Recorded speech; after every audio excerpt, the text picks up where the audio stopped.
If you've ever been to a conference in the USA, I think this is what they would call the armchair chat. Because we have a variety of diverse subjects on which I can seek your thoughts, opinions, views, or you can just say, I've no idea, and that's fine as well. It is, as described, meant to be a helicopter section to kind of cover a whole load of things that we may have talked about in the last couple of hours, or in fact things that we didn't cover and we should have done. It's pretty clear how important that relationship with car and radio is. Frank, when he was kind of telling us about his perspective as an automotive manufacturer, one of the things he touched upon was coverage. And I know from years and years and years ago, one of the major objections that we had to overcome with vehicle manufacturers was you've got to get the coverage up before we can confidently put this in vehicles. Just from each of your countries' perspectives, where do you see, how do you judge that balance of coverage between this is the right amount to make DAB radio successful versus it's too little or it's too much? Where do you find that sweet spot of coverage? In Spain, as I told previously, a wide coverage is absolutely essential. And from the perspective of a public broadcast, broadcast is public service. It's how we understand to provide the linear service of radio to all the society. Yeah? Obviously, you have the IP option, but IP option is not free, it's not for everybody. So the higher coverage we have, the better for providing the service in general. And do you think you need that very widespread coverage all on day one? It depends. It depends. Perhaps the philosophy in Spain is a little bit different because in Spain we have a lot of private local radio, yeah. But this private local radio is at the end big national radios, yeah. But it's local basis radio. But in the case of the public broadcaster, are wider coverage, for instance, in Radio 2 or Radio Clásica, Radio 3, only one station for all the country. It varies. Perhaps the scope of Spain, when we finance to digitalize the first levels, the national autonomic, the local level will have to think properly how to do it, because it is also an important part. But we don't have specific plans for. Okay. Well, thanks, Javier. Hans, what's the situation in Italy? It's a very interesting thing. I think usually the expectation towards DAB coverage is very high, because of course the listening experience is very evident. So if there's an interruption, you have a silence. It's not like FM, it fades out, you have a little bit of disturbance. Okay. And therefore, what we see is really from the customers and also from the listeners, that they expect a lot of coverage. And it's very easy to complain because you expect something in areas where it's really difficult to do coverage. And so as a network operator, we have to invest a lot of efforts into building a coverage which is far better than FM in the end, in order to avoid even the smallest interruption and to give a good user experience. Okay. And that's a very delicate point. Just 1 minute, if we take a step back in, I think, 2012, when we started the rollout, the first rollout we did, it was really a leap into the dark, because what we did is we bought the coverage, we built the coverage for the major highways in Italy, knowing that there were no receivers. But this was done to go the year after to the car industry and say, hey, we have the coverage. Now it's your turn. Yep. So sometimes you have to be a little bit crazy, maybe, invest something, but we got the return. No, that's very interesting. I think that is something that we keep coming back to in this chicken and egg discussion. What comes first? Who has to make the investment in change first? Yeah, we try to break the circle. Yeah, yeah. Lizzie, you had an amazingly great graphic on your coverage in Australia. Kudos to your graphics people for doing that. So obviously the coverage strategy in Australia is different. Yep. Yeah, so I mean, as I said, the challenge for us is that DAB is only in 9 areas, and you saw the sort of the pinks and where that was against a very vast landscape. And even within that, we actually still have some challenges with the infrastructure that exists, and in tunnels it drops out and things like that. And really, it's absolutely part of our content distribution strategy, but because of those infrastructure challenges, it can't be the silver bullet that it has been, where you've got national multiplexes and things like that. And the government at this point are not minded to fix that. And the challenge, and I'm sure this is the other side of the coin and the chicken and egg situation, in a world where global platforms have taken 70 cents in every dollar of revenue out of Australia, which I assume is, it's similar everywhere, and that's of what is declared. We just are not in as, even with revenue going, quite well, and we are in growth, which not many markets can say, we don't have the investment either to do it. So we're a bit stuck. It is interesting. I mean, I'm going to guess here that actually the coverage you've got covers an awful lot of Australians' daily commutes. Most people don't drive capital city to capital city. They would drive, within your coverage of Sydney, within the coverage of Melbourne. So pre-COVID, I'd agree, but basically what's happening in Australia now and since COVID, population movement is going from metro to regional at a rate of about +8% every year. So it's really significant and substantial. Okay, interesting. And so that is the other dynamic at play there. So Bendigo might get DAB then?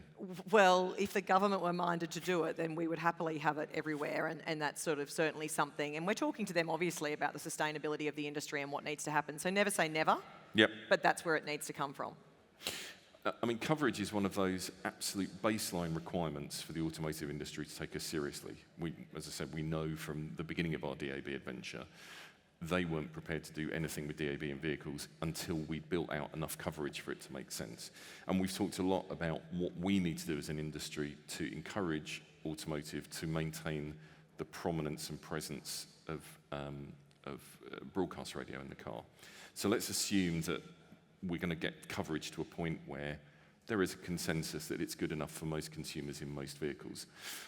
What do you think the next most important thing we should get right in the car is? We've got our baseline coverage works. What's next? Clearly the prominence, and to have a common approach about prominence. We have seen today a new approach, a very good approach. Yeah? We previously had the car handbook. Yeah? Today we have something different, something more simple in order to achieve this common position. If we had a common position across Europe, it would be fantastic. So if you're a car manufacturer and the radio industry's come to you and said, we want you to give us prominence, what do you think their first objection would be? Why would they say, look, you've got to fix this before we give you prominence? Probably, perhaps the car manufacturers are not thinking in radio, They are thinking in the appearance of their screens, for instance.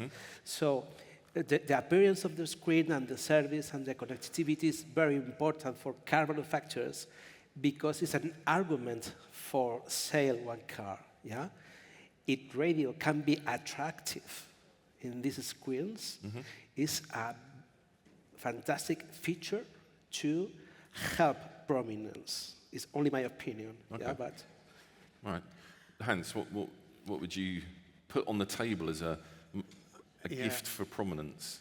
Well, there are a number of things. Of course, one is ideally a physical radio button where you can really click and without looking at your big entertainment screen, your 20-inch video, just click and go to the radio. I think very important would be a very few simple things. One is when you switch on your radio, you listen to the last station you were listening to, because usually that's what you want to do, and not go somewhere else. To have an easy access to your favorites. It will be difficult at the first time to save all your favorites, but then you should have, I don't know, 12, 15, 20 favorite stations, and you can check them. Last thing is, of course, to have stations in an alphabetical order and to have a receiver which is able to display all the stations, because there are some receivers which cannot cope with more than a certain amount of stations. And there are situations where you have a very long station list.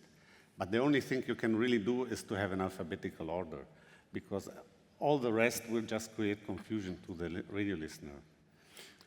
I'm going to come back to that issue of station listing in a second, but Lizzie, you're faced with a skeptical manufacturer. What are you saying to them is the thing you'll do to make prominence work for them? Well, everything we're talking about is about putting the consumer first. All those things are about making it easy for the consumer.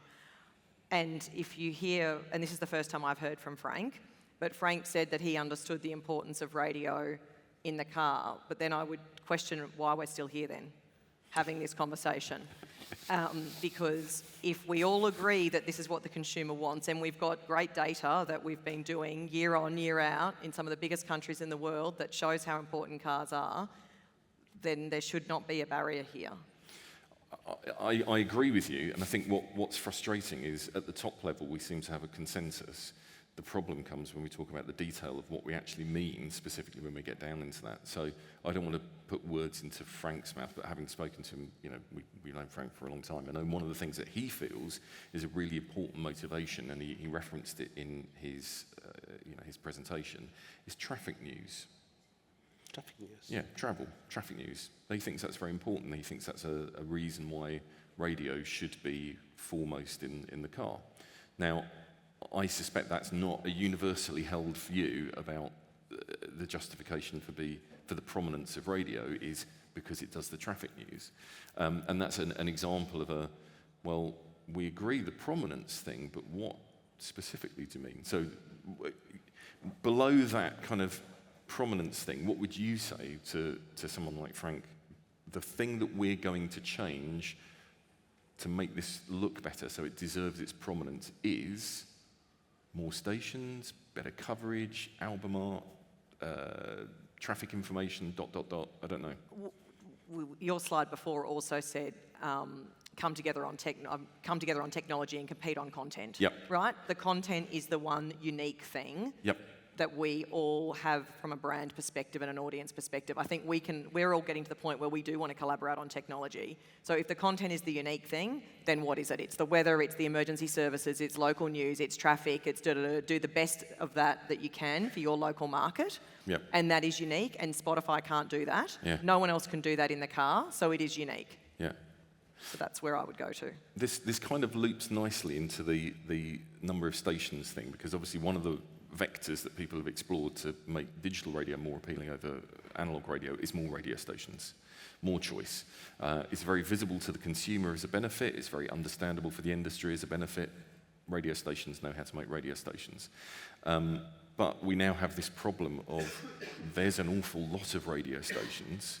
One of the bits of feedback we now get is it's getting as complicated to navigate digital radio as it is streaming radio. So do you get a sense of whether or not the industry will kind of hit an equilibrium of actually it's not about more radio stations, but it's about better radio stations? If you were given, I'll ask you now, if you were all given €1 million or $2 million to improve radio, would you launch more radio stations or would you make existing radio stations better? I'd make existing radio stations better. Me too. Okay. Yeah, well, I will go. Yeah. I can't tell really because I'm a network operator, so it's not my job to say the stations should be better, but probably there's a mix really where you can improve on the quality of the content and of course also on the availability and maybe on the choice. Important, the quality of the content. Yeah. Yeah. one of the unusual things about Spain, although I think it is probably a case in a number of European markets, is the market is distorted with lots of pirate radio stations. How will moving to digital help that situation? It's a very complicated issue because although we have a law protecting for piracy, we don't have correct processes, between comunidades autónomas, the regional autonomous governments, and central governments, the central government, in order to fight against piracy. We need this joint action because the law is expected to do that, But if we don't have coordination, it's almost impossible fight against piracy. So Spain is the paradise of the pirates in DAB+. We have fines of until 20 million euros for each program. But if you don't do anything, pirates feel very comfortable. So if we don't have the opportunity of have something with legislation, laws ex ante, we will have to correct this situation exposed. And the Comisión Nacional del Mercado de la Competencia, here in Spain, the regulator, can publish regulation in order to correct this market distortion or whatever. Could be a possibility. So you need legislation to effectively take pirates off the air? I think so, and not only I think so. Okay. There's a common approach among determinate radios here in Spain. Do you suffer from this problem in Italy? Well, the idea is if you provide equitable access to the resources for national and local broadcasters, from the beginning, you're in a position to circumvent, let's say, this issue. And basically, that's what has happened in Italy. So we have been luckily having a good enough regulation which avoided, let's say, this situation. So you can do it. I had a bet with somebody a long time ago that there would be a pirate DAB multiplex in London by now, and there isn't, so I lost the bet. But I think it's also kind of interesting that there isn't, and that demand for people to get on air is now being met legitimately because it's just easy enough to get on DAB anyway. Why would you fire up a DAB multiplex when you just get on one? So that maybe that's the alternative solution, is take away the demand. We are pretty much in our last couple of minutes of time. Is there a topic or a subject or a question that we didn't ask that we should have done today? What did we miss? I feel like we didn't talk about revenue enough. Let's talk about it now. So what would you like to know? Well, I think the majority of radio stations in the world rely on advertising to survive, to pay their bills, to develop DAB radio. And if we weren't in the car, it would be catastrophic when you consider how much listening happens in the car. Wow. So we've tried to model that out to understand the full impact of what it would look like, and it would be devastating. So that is why protecting the car is so important. And that's from a country, as I said, like we're in growth. It's only +1 when we have 4 lines of revenue effectively: podcasting, live streaming, regional revenue, and metro broadcast revenue. Metro and regional are flat to +1. Digital segments, which is podcast and live streaming combined, are up 30%. And the digital market in Australia is growing 17%. So we're outperforming Spotify. We know that, which is amazing. But with the volume of listening that happens in the car, if we didn't have that, it would be a substantial impact, which is why it's so important that we protect it. And that's sort of the relationship to the revenue piece that we need to navigate through. One of the things that we've talked about is people buying smart speakers rather than DAB radios for their homes. Yeah. How painful would it be if tomorrow Google, Amazon, Apple said, we don't want to do radio anymore. We're not going to do radio on smart speakers anymore. That will also be an absolute existential crisis for the Australian industry. Because we saw from the Ofcom numbers, that's reported, self-reported at 15% of listening hours. So smart speaker penetration in Australia, which is in the infinite dial piece, and we're a unique market. We have more Google penetration than we do Alexa. But basically, Australian households now have 4 devices on average. But new speakers are not selling at the same rates that they were. Yep. But you can see it I don't know if anyone else had this issue, but a month ago or so, we were off air with a number of stations because of Google doing a firmware update that they didn't tell us about. And even in that, you can see what happens to listening and revenue as a result. So it's a problem. It's like somebody turning all your transmitters off when you didn't know they were going to do it. Yep. It's very uncomfortable. And they, as yet, have not been able to explain what happened in case anybody else who's here is trying to find that answer from them. I'm on it. You're in your hands, Lizzie. Hans, do you feel there's a question that we should have asked today and didn't? Well, no, actually, I'm really pretty satisfied by the session. Give this man a survey. And there was one line which I really liked a lot. Yeah. And I think that was really good because this content is king, but distribution is King Kong. Yeah. I think that's really important because radio needs good distribution. And it needs good content, but if you cannot get the content to the consumers, to the listeners, in an independent way, and that's broadcasting. Of course, in this context, we are talking about DAB, but it's broadcasting, so it's something free to air without any gatekeeper. We lose a lot, and so let's keep King Kong alive. Okay, good statement. Thanks, Hans. Absolutely, absolutely. And if we are strong in broadcast, let's keep be strong in the future in broadcast, because it's not only about technology, it's about sovereignty, to be sovereign of our content. And in the case of the public broadcasters, it's essential. It's about values, it's about democracy, it's about fight against fake news, it's about a lot of things that perhaps today we didn't have time to speak about this, but we have another vision. The vision from the perspective of a broadcaster, public broadcaster in this case, is how to be relevant, radio relevant for all the citizens in the country. And broadcast is, in Spain, is the only solution. IP is not a solution. Yeah, great. We are very definitely out of time now, and that also brings us to the end of the conference. Thank you very much to Lizzie, to Hans, and to Javier. Thank you.